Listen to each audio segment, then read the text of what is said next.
We're back. I'm Charles X. White, your host with Community Views and Solutions, and we really missed you while we were gone. I wonder what you've been doing. We better check on you. Tonight we have a couple of guests that's going to be with us. We're going to recap some activities for the day, but it'll be all about politics, or should I say politricks, or should I say all things poly. First, we're going to recap. We have two guests here today. Candidate Erica McCutcheon, and she is running for City Council at-large position 4. And we have candidate for City Controller Orlando Sanchez, who used to be a City Council member. And today we all happen to be at the same place at the same time, which was the Southeast Community Partnership Exchange Breakfast, the largest of its kind in the state of Texas. And last month we hit a milestone, and we have 4 breakfasts in 4 corners of the city of Houston. And we had our final, I say capstone milestone, our Southwest breakfast last Thursday. Had a nice turnout. We even had an entertainer. I mean a real entertainer. And people had a good time. The basis of these breakfasts are built around civic clubs. We interact with roughly 68 different civic clubs, north, south, east, and west in the city of Houston. Those 60 area civic clubs, and actually I think the highest number is 80 subdivisions, also encompass roughly 27 zip codes. What's unique about these zip codes and about those subdivisions and those civic groups is that they have been mislabeled as vulnerable, at risk, high risk, with unmet needs. Now, that's true, but it's still a mislabeling. One of the things we want to point out to the viewing audience is that public policy is a tool of politics that politicians use to move money and to hide money. And they have been hiding money from the black community for a long time.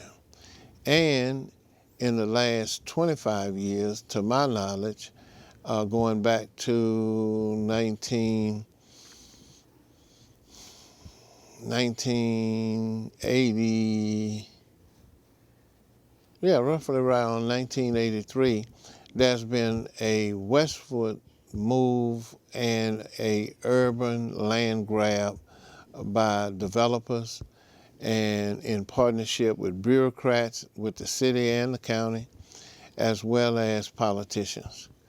Now, one of the things, there's an article that came out with Gov Reform Pro, and we may get into that particular article because it talked about the current city controller making a windfall land sale on some property that he sold back to the city and made some money. Now, I'm quoting that article, but we might talk about that. So let's talk about the breakfast. Mark, can you show us a couple of more pictures from the breakfast?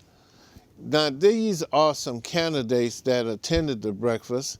Matt Barnes, HISD position 4, Willie Davis, and position 2, and the city controller candidate, Orlando Sanchez, Carla Braley, District D, and the very, animated Judge Englehart, and that's the county attorney next to him, and that's Anthony Allen next to him, and then there's candidate McCutcheon. This was this morning. Oh, look at that. Look at that. Who is that up there trying to make a point? That's the the candidate for city controller, Orlando Sanchez. What were you trying to get over to the community right at that point? Well, Charles, since we had 3 minutes, I was trying to tell them that I'm a longtime Houstonian. I grew up in Hiram Clark. I come out of Precinct 318, and then from there I went into the U.S. Air Force. And, you know, so I grew up in the community, and I know the community. I moved in that Hiram Clark area in 1965. And I left in 1976 when I joined the Air Force. But my parents continued to live there until my father passed away and until my mother became ill. And, you know, the community took care of my mother. And we were very grateful and thankful for that. And I still have a lot of friends. In fact, our neighbors across the street are still friends of ours. But what I told the community was, it's not fair, because I've done a lot of these breakfasts with you, right? Right. And for example, I remember the last breakfast we did off of Post Oak near Windsor Village Church area. I think it was Miss Fontenot from South Park talked about Cecilia Fontenot. Miss Cecilia Fontenot came and spoke, and she echoed something that I hear throughout the community all the time: the forgotten communities. I go to Pleasantville with my friend Michael Yarbrough. Michael's from Pleasantville. And I've been to 4 Civic Club meetings, and they complain about prostitution, drugs, bad streets, flooding, garbage not picked up on time. And the response from the city is always, we don't have the money. And there's plenty of money, Charles. You know the city budget is $5.5 billion, so everybody pays taxes. Nobody gets away from it, right? You either pay a sales tax to the city or a property tax.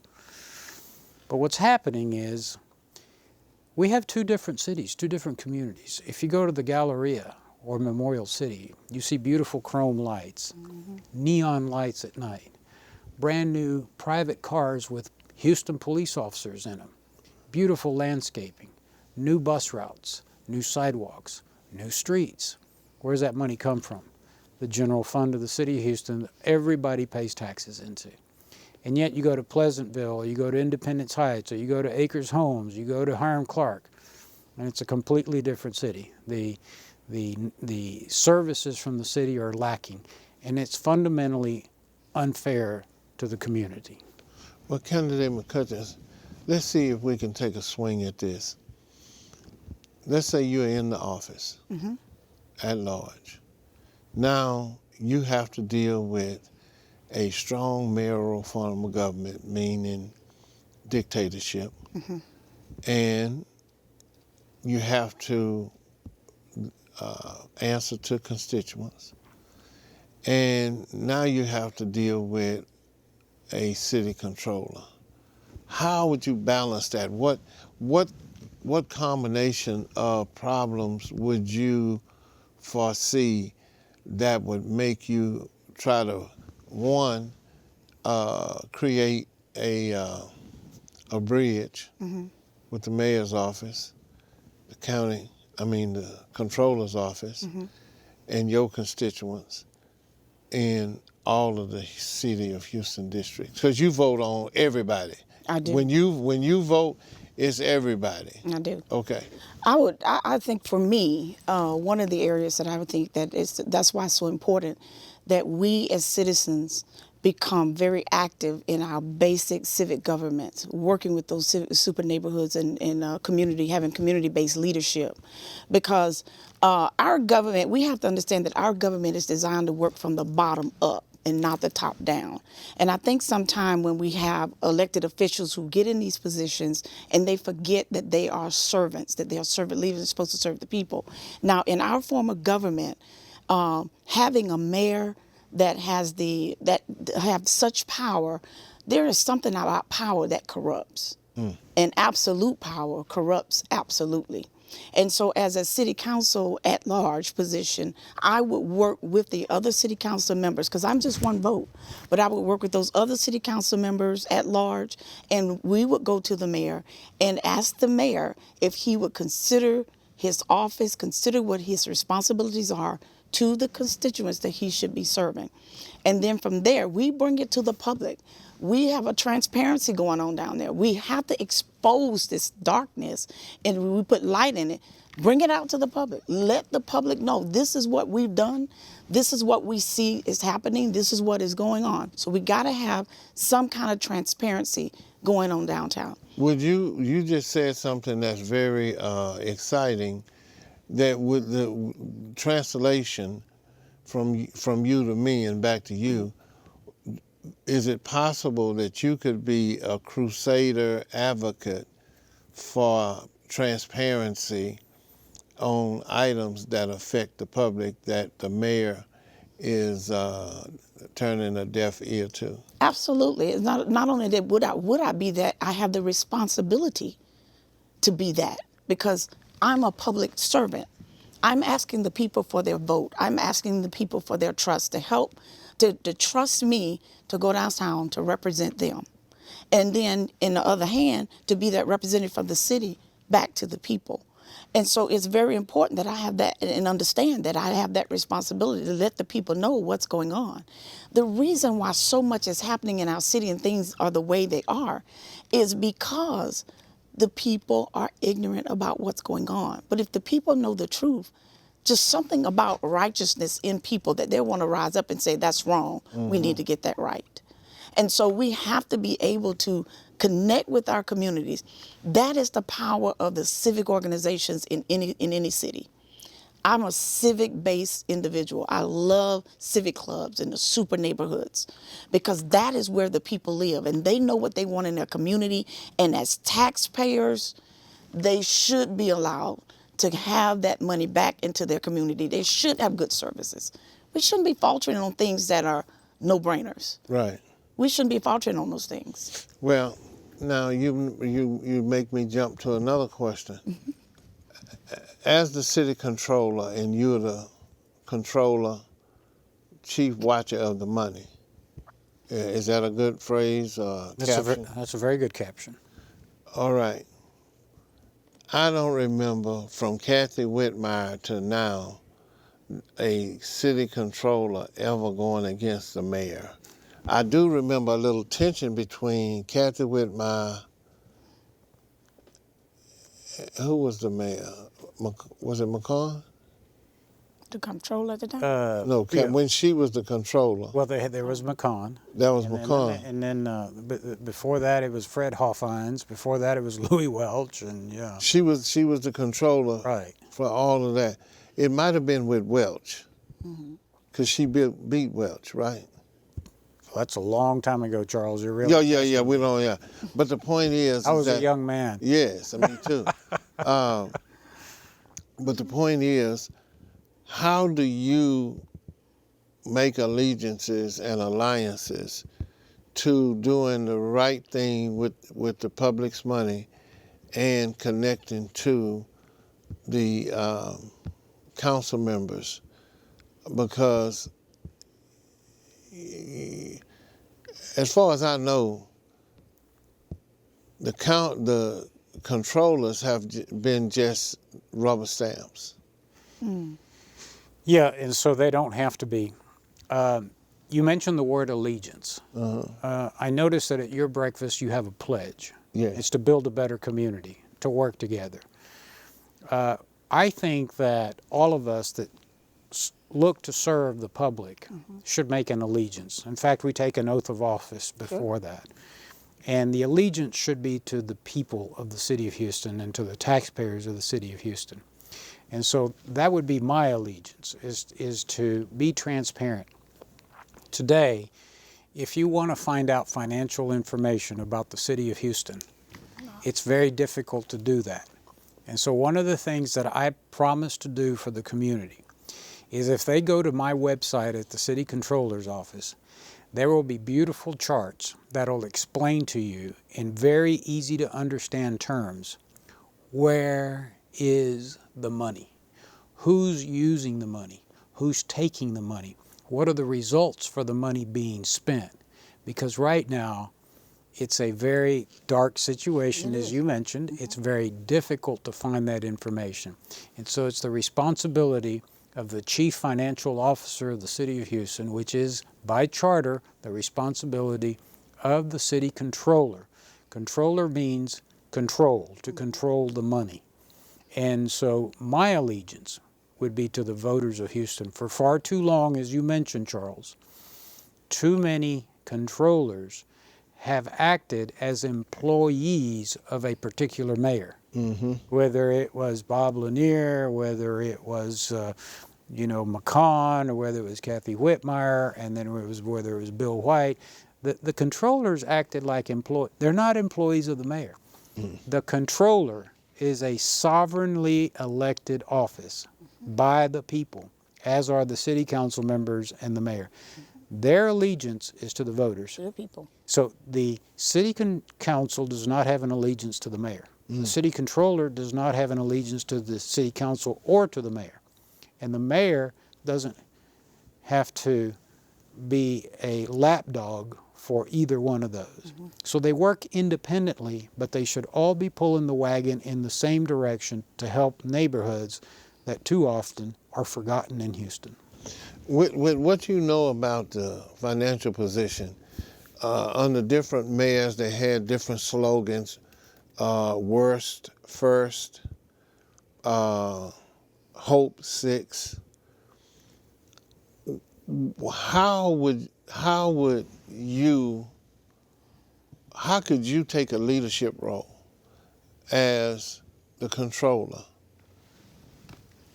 and in concert with council members, district and at large, create an initiative or initiatives for the neighborhoods that are forgotten? Yeah. So it's a good question. First of all, remember that I was a city council member. I spent 6 years on the Houston City Council in at-large 3. So I understand the difficulty of being a city council member. I also understand the difficulty of a council member getting financial information from the city controller. It's been a long-going process that city council members are frustrated because they don't get the appropriate information. So my job would be to provide the citizens of Houston, the taxpayers, and the city council members financial information, because both the city council members and the public are asking the question, where's the money? We paid $1 billion into the drainage fee since it was instituted, and we don't see many drainage improvements. We pay millions of dollars to the police department. There's no audits of the Houston Police Departments since 2011. And so how can you answer the question? We spent $1 billion at the airport and we still don't have an international terminal. Which airport? Houston Intercontinental. They're expanding the international terminal, what we call the Mickey Leland International Terminal. We have $1 billion in the project and no terminal. So the question everybody's asking is, where's the money? And I intend to provide that answer to both the City Council and to the people of Houston. The mayor has his own financial department. It's called F&A, Finance and Administration. They oversee all the regulatory items and they prepare the budget for the mayor. The mayor presents that to the City Council and they vote. But I think, number one, it's important for the city controller to show up to city council meetings, not have to be summoned or subpoenaed. And so my pledge is to come to every city council meeting.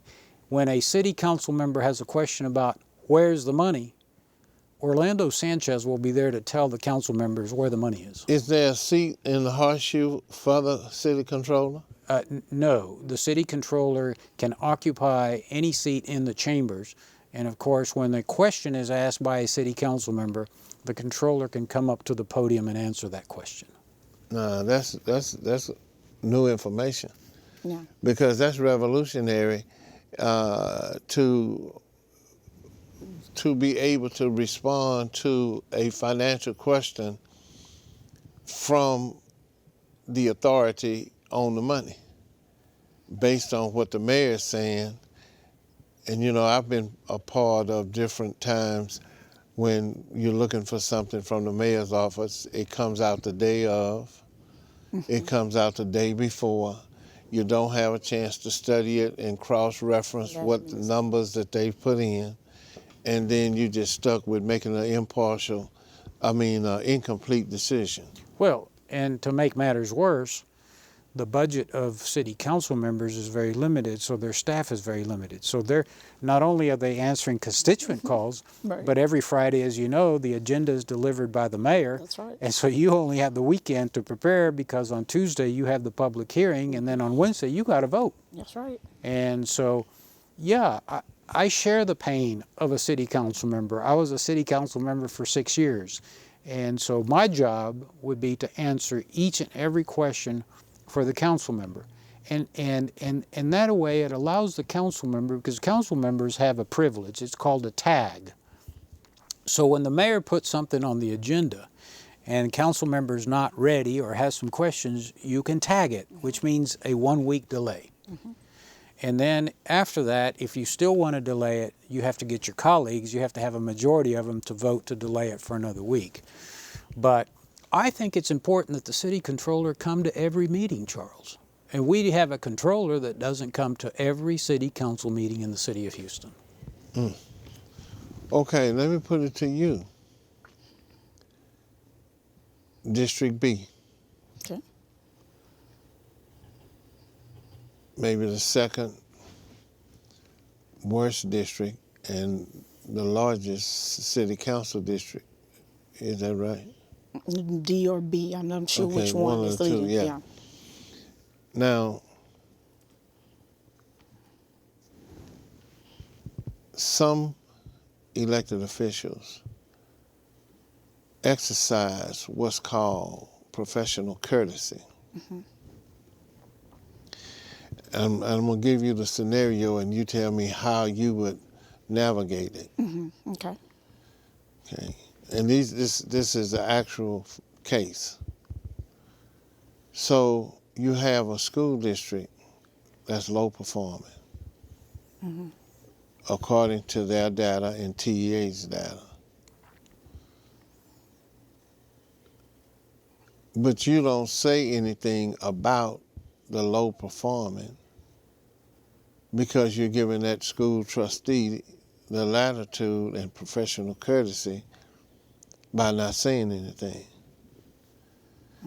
Now, in the meantime, school districts' role in society is to make a productive workforce and teach basic civics and things that make you a productive citizen.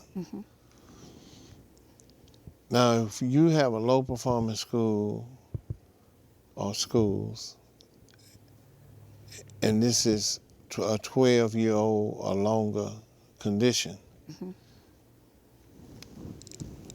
and you as a city council person, there's a county commissioner, there's a state official, 2 of them, and then there's a federal position. Now, all of y'all are drawing from the same constituent pool. Everybody that votes for you voted for each one of those. So that means somebody in that chain of elected leadership has to have the strength to convene a task force to fix the problem, address the problem, and bring the parents and the citizens in. Given that scenario, and that is an actual situation we have, Sure. how would you address it with a comprehensive approach? And that's a real good question. The stickiness of that, I would say the stickiness of that situation is that the role of the city council, where does the role of the city council play in the educational process of our city?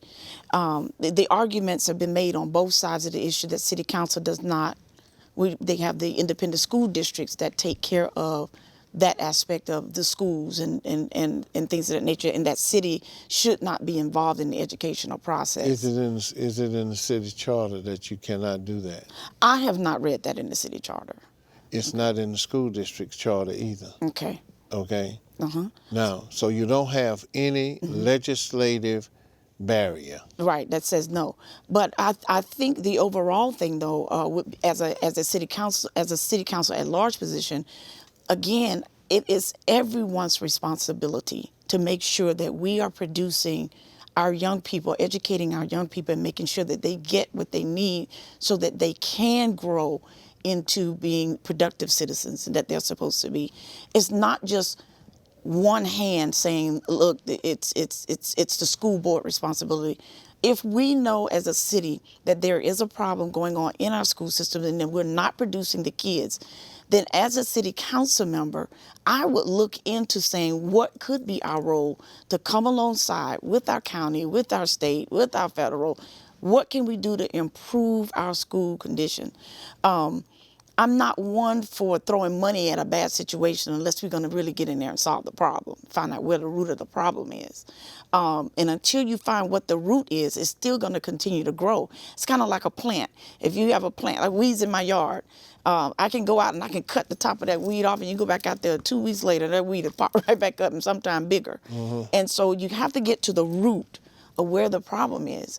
And I think that city government have a part to play in that, but it's not all city government. It shouldn't be all city government. Because I'm challenging you now, Okay. and I'm putting it out there on the airwaves to the public that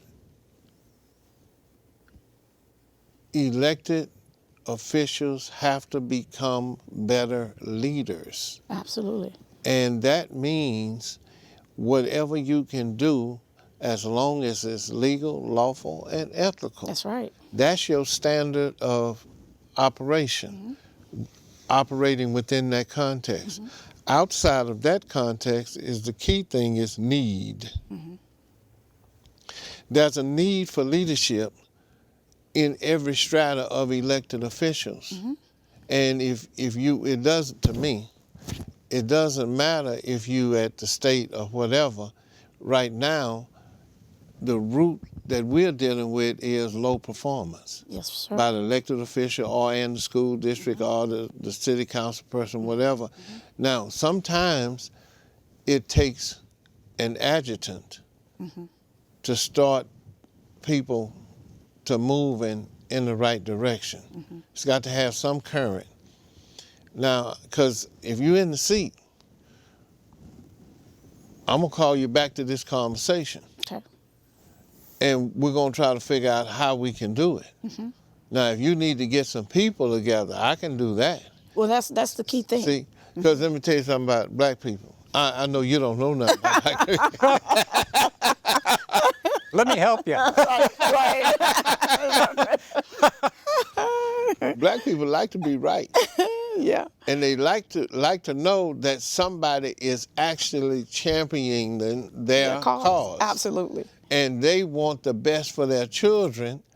And if somebody is going to help deal with their children's future, they're going to be all in. Right. So it's a win. And then it's like you have an ongoing campaign to get reelected because you are out in the field. Sure. And the parents know, oh, no, yes, we want her back. Pull that lever. Right. They'll run your campaign. Absolutely. Okay, so because you're dealing with a prized possession, their children. Absolutely. So anyway. That's fair. That's fair. You see? Every parent should want the best for their kids. That's right. And that's a fair assessment. One thing that leadership is definitely the hallmark of my life. It's the whole part of what I do. As a pastor's wife, community-based person, president of a civic club, involved in that. Education is key and is so important. And pulling together coalitions and communities to help with that issue in our schools. Our churches got to get involved. It's got to start with the families too. It has to start with the basic fundamentals of family and meeting the basic fundamental needs. Some of the kids are going to school hungry.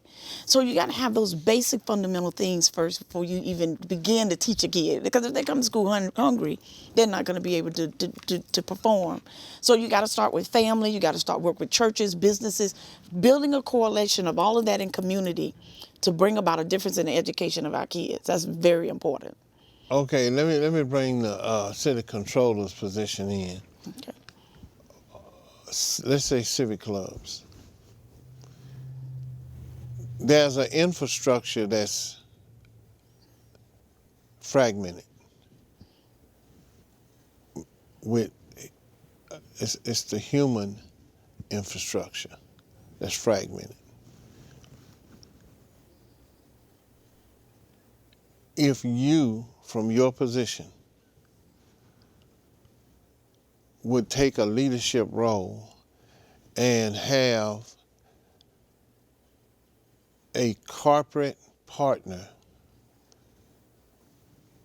do financial workshops, business workshops for local community businesses,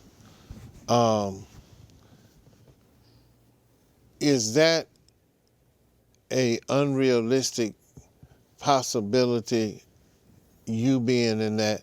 Because if we're working on this end with the schools and the parents and the civic clubs, there's a revenue component to it that has to have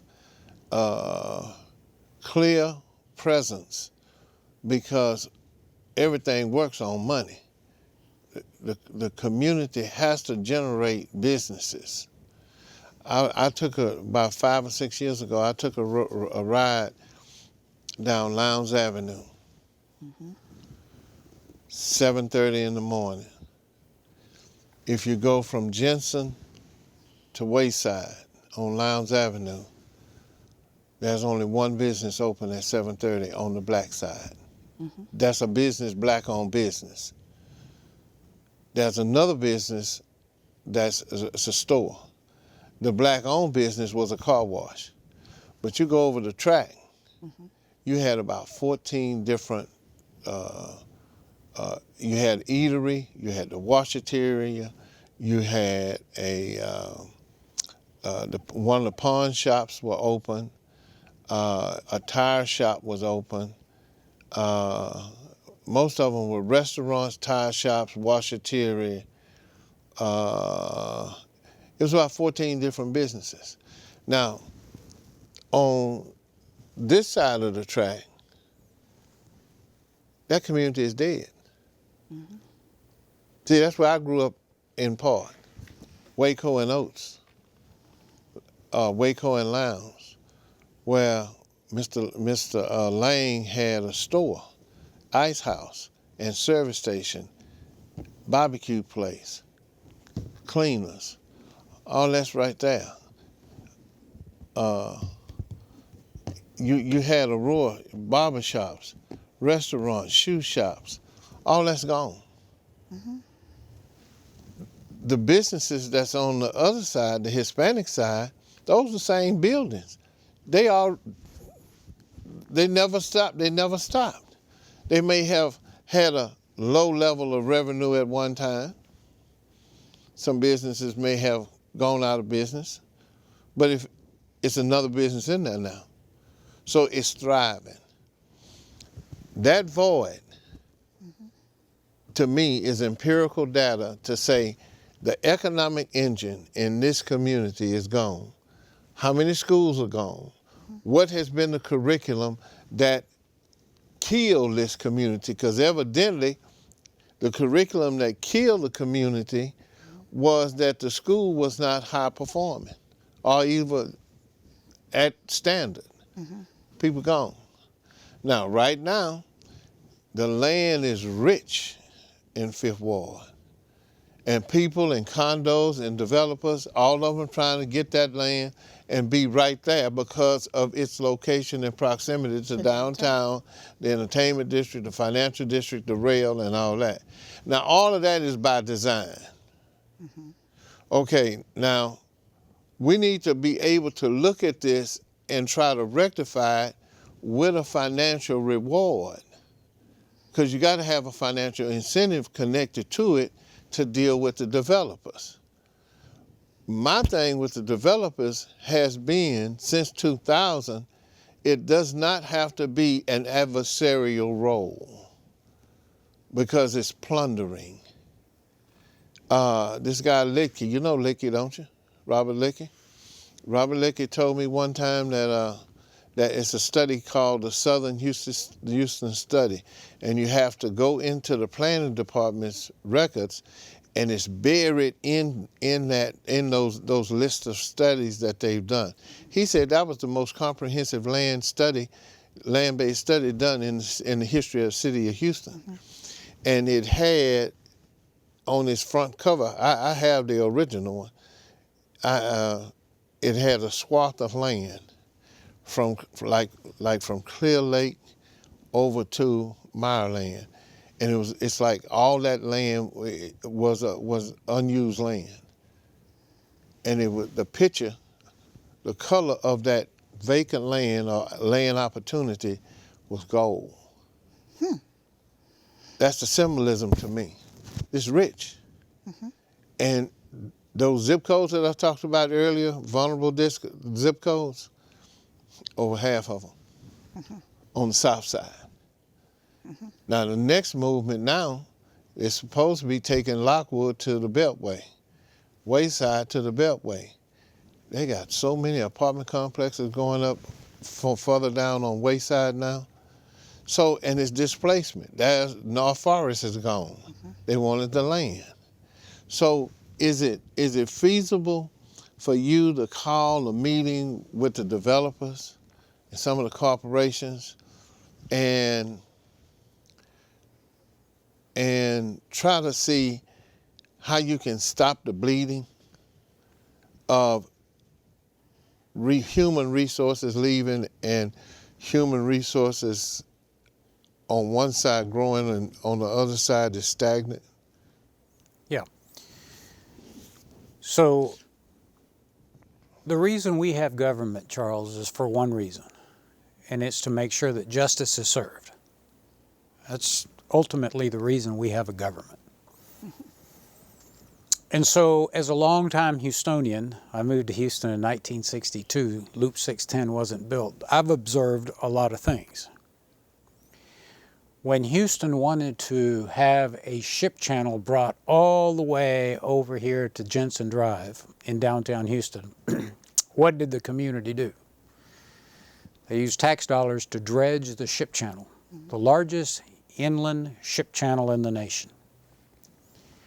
When the community leaders wanted a new sports stadium in 1965 to house the brand new baseball team, what did they do? Mm-hmm. They got together and they issued bonds, $36 million to build the Astrodome.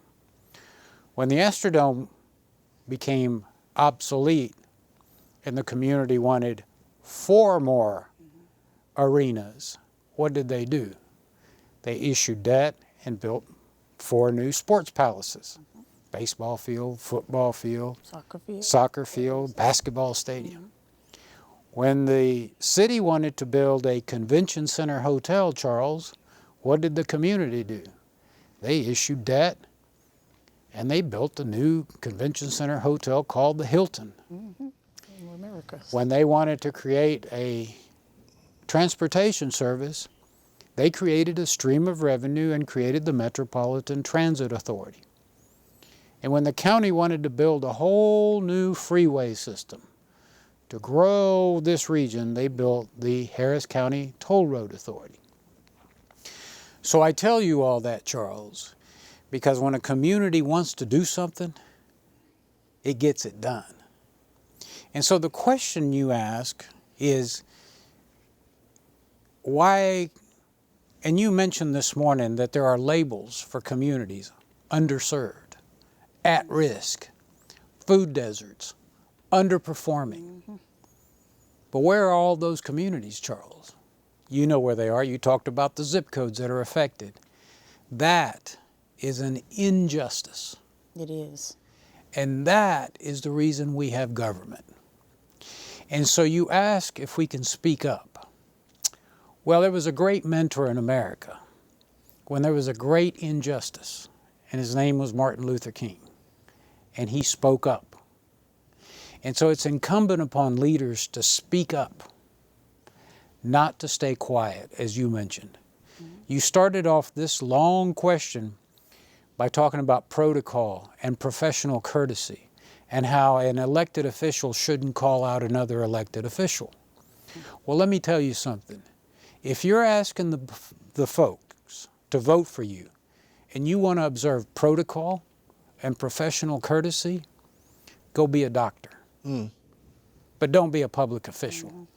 Because the job of a public official is to call out the injustice that's occurring in our community. When I left office in December of 2018, I had nothing to do with the Houston Independent School District. And I called a press conference.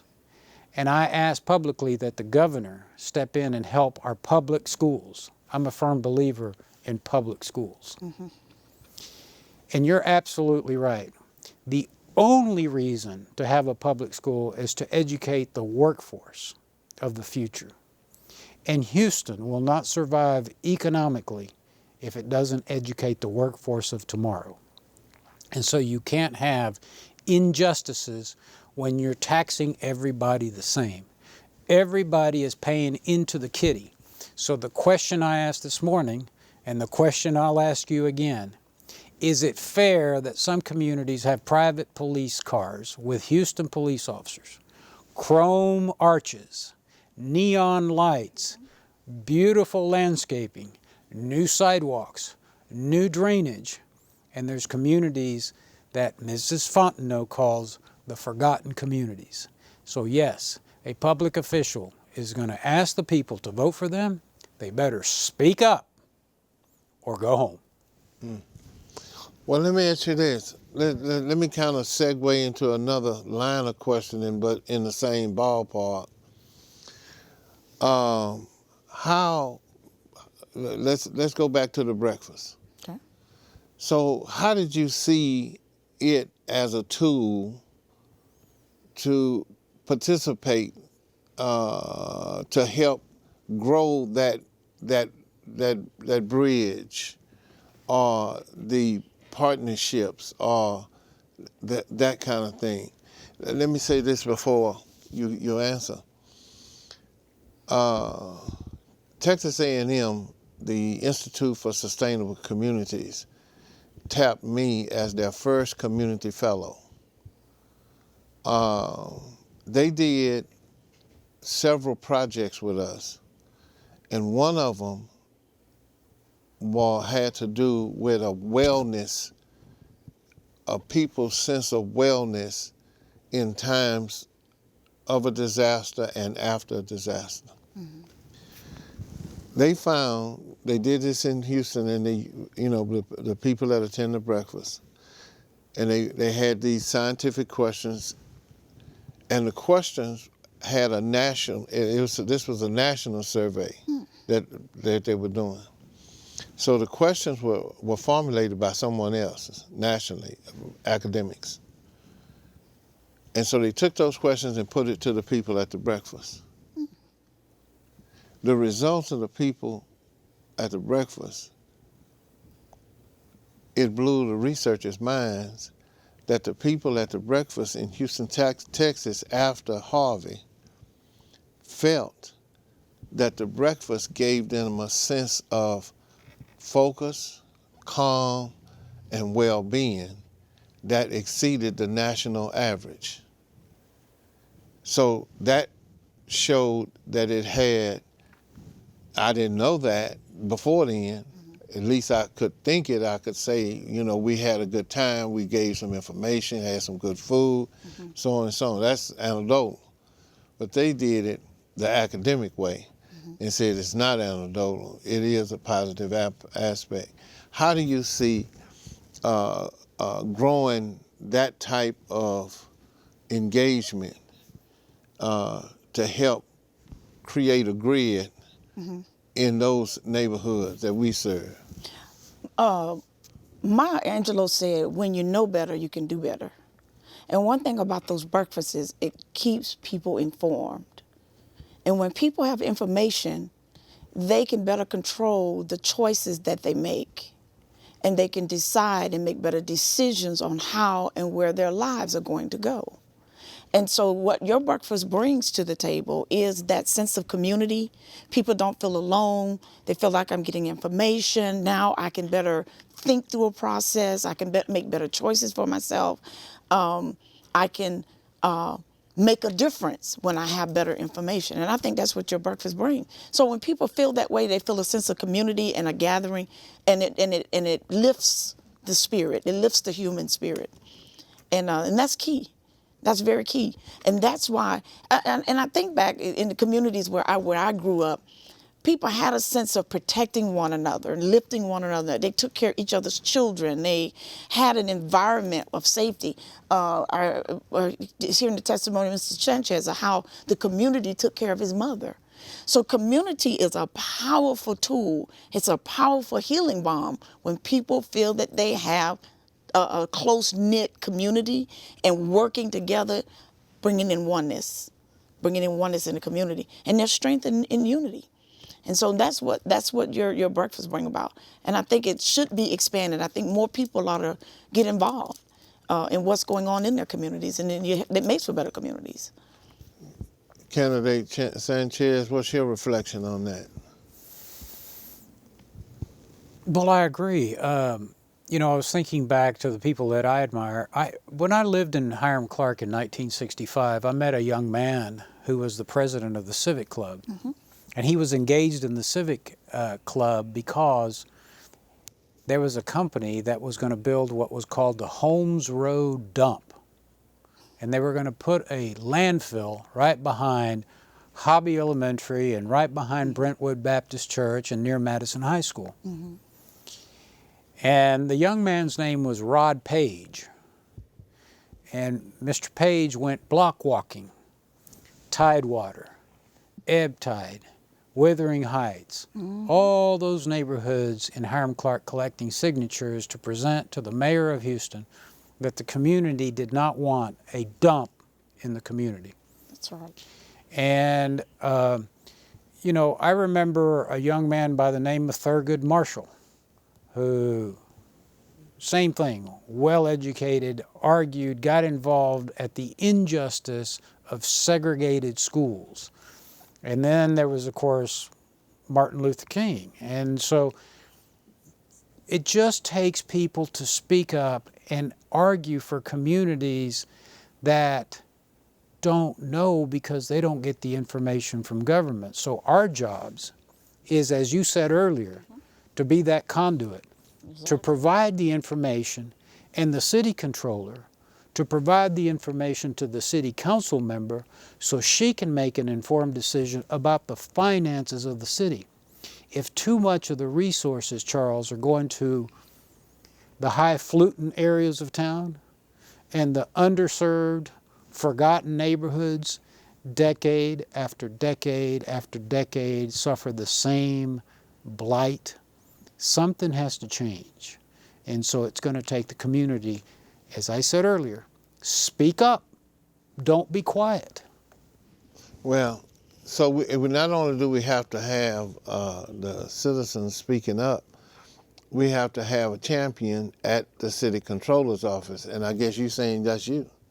That's Orlando Sanchez. It's Orlando Sanchez.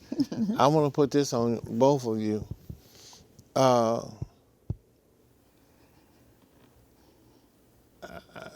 My involvement with Super Neighborhoods goes back to the origin with Lee Brown. Lee P. Mm-hmm. I was a civic club, Super Neighborhood president, and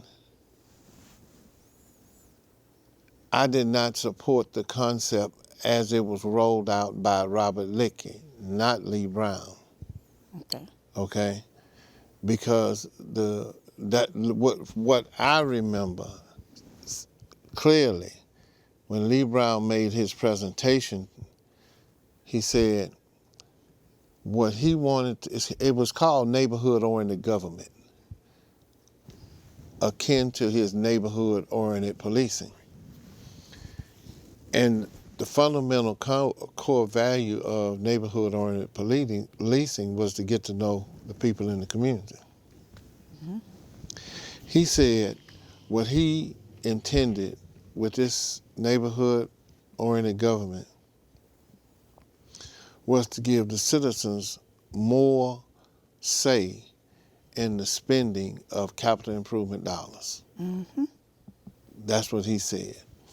Then he gave us a formula. He said, what I want you to do is come together as a group, all the civic clubs in this area. Okay, you bring your capital improvement needs. Then he said, look at it, and whatever projects have the most dollars that impact the most people, prioritize it like that. Okay, you couldn't get no better than that. Highest and best use. Okay, so from that standpoint,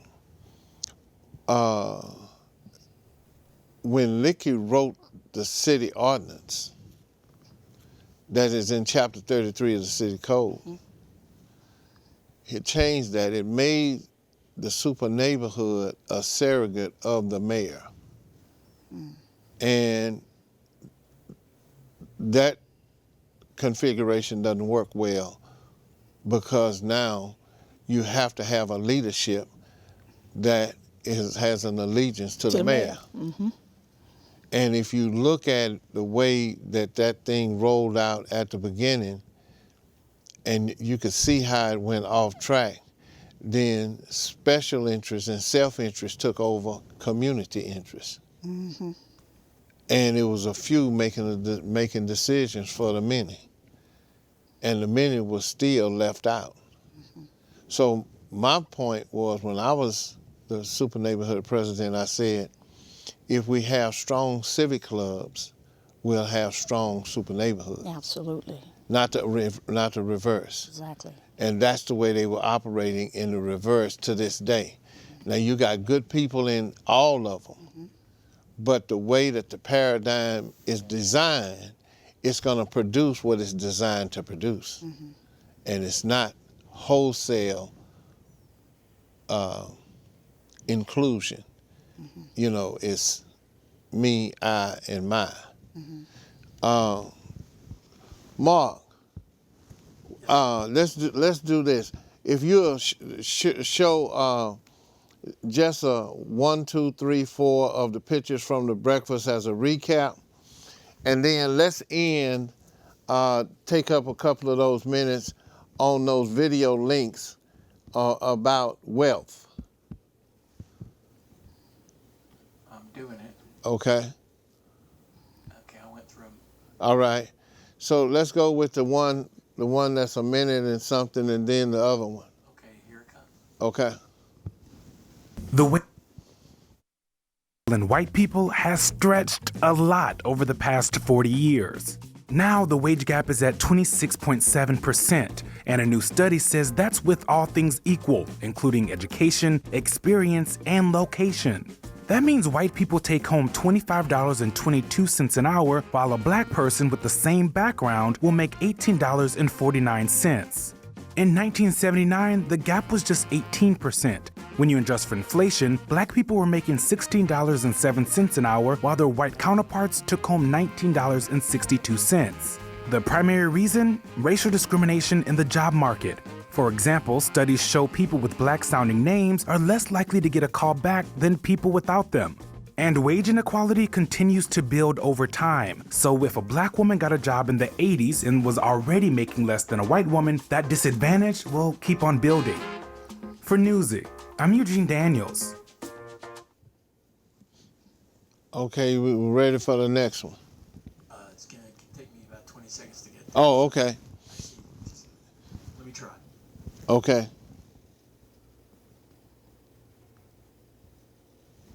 You can fill while I try. Oh, okay. We can. Okay. that little 1 minute clip makes a lot of information real simple, and it's easy to digest. When I found that, I said, oh yeah, this is it, a lot with a little. And this next clip dealt with two highly experienced financial guys. One of them works for the union. And their explanation about generational wealth and why black people are not in the mode of catching up, I thought it was pretty good for a 2-minute clip. Are we ready? Okay, go.